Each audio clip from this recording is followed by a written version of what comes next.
Hello guys, আসসালামু আলাইকুম। কাজ কিন্তু আমাদের চলছে, তো আজান দিচ্ছে, সন্ধ্যা হয়ে গেছে, অন্ধকার হয়ে যাচ্ছে, চারিদিক দেখেন। তো আমরা যে কাজ করছি অন্ধকার হয়ে যাচ্ছে। আকাশটা দেখাই একটু, যদি আপনাদেরকে দেখেন, আকাশটা দেখেন, অন্ধকার হয়ে যাচ্ছে। তো দেখো শাহাদাত, কি খবর? কাজের এই যে অনেক দূর কাজে গিয়ে গেছে। এখন শাফিন বলছে আমাদের কাজটা অফ রাখতো, নিজে করবে, ওর একটু প্রাইভেসির মধ্যে একটু কাজ করতে। আচ্ছা আচ্ছা, থ্যাংক ইউ। আমাদের খেতে দিচ্ছি। হ্যাঁ করো। সাফিনের অনেক অনেক বন্ধু, শাফিন অনেক ব্রিলিয়ান্ট। দোয়া করবো বড়। এই সাফিন, তুমি বড় হয়ে কি হতে চাও? হ্যাঁ, বিজনেসম্যান।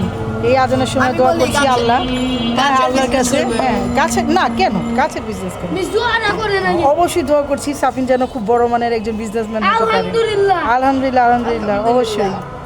ঠিক আছে, কার দোয়া কোন সময় কাজে লেগে যায় এটা কিন্তু জানো না, বুঝছো?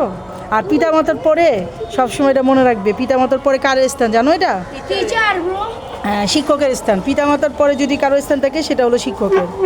হ্যাঁ দেখো না, এই জন্য তোমাদের শাসন করারও অধিকার আছে, বুঝছো? এই কারণে খুব সুন্দর হয়েছে। ঠিক আছে, সাফিন কিন্তু খুব ব্রিলিয়ান্ট। এই কিছুদিন আগেও অঙ্কে 100-তে 100 পেয়েছে। এই শাহাদাত অনেক স্টুডেন্ট হিসেবে অনেক পারফেক্ট, খুবই ভালো একজন স্টুডেন্ট, ব্রিলিয়ান্ট।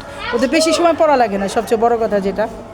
আর এই যে এই আরেকটা আছে, হ্যাঁ এই যে হেল্পারটা, হ্যাঁ হেল্পারটা হলো পড়াচোর। ঠিক আছে, হেল্পারটা হলো পড়াচোর। একটু বেশি পড়া দিলেই, মিস এত পড়া দিয়েছেন কেন, এত পড়া দিয়েছেন কেন, মানে ভয় পেয়ে যায়। তারপর স্টুডেন্ট ভালো। হ্যাঁ, ভয় পেলে কাম হইব না ইয়াসিন। হ্যাঁ, সব মাটি কাজে আসবে। তুমি এই টবের ভিতরে রাখো, আবার গাছ আনবে ওই টবে লাগাবো, ঠিক আছে? কেন? হ্যাঁ, কারণ আপাতত আমার টব নাই, সব টব জানোই তো ছাদে ছিল, ছাদের থেকে। হ্যাঁ, কি বলবো, আমার অনেক গাছ, অনেক গাছের টব চুরি হয়ে গেছে। খুবই দুঃখজনক একটা বিষয়। আমার ছাদে জানো না করলা গাছ ছিল, পুঁইশাক গাছ ছিল। আমি 4-5 দিন পরে গিয়ে দেখি আমার করলা গাছের করলা নাই, পুঁইশাক গাছ নাই। কি বলবো বলো, ছাদের থেকে চুরি। এখন কাকে ধরবো বলো? খাবারের জিনিস চুরি করে খাইছে, কে নিছে? বলে নি তো, না বলে নিছে। ঠিক আছে, এই তো দেখেন গাইস, আমরা কি কাজ করছি। সাফিনের কাজ প্রায় শেষ হয়ে যাচ্ছে, সন্ধ্যা হয়ে গেল।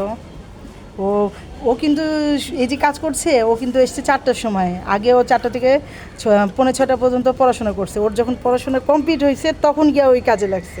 ওই কিন্তু কাজ অপরেখা করেনি। এই সাহায্য। আর এই যে হেল্পার দেখতেছেন, ইয়াসির হেল্পারও কাজ শেষ করে তারপরে আরেক কাজে বসছে। কিন্তু এখানে এই কাজে ওদের অনেক উৎসাহ আছে। ঠিক আছে, আচ্ছা ঠিক আছে, ধন্যবাদ।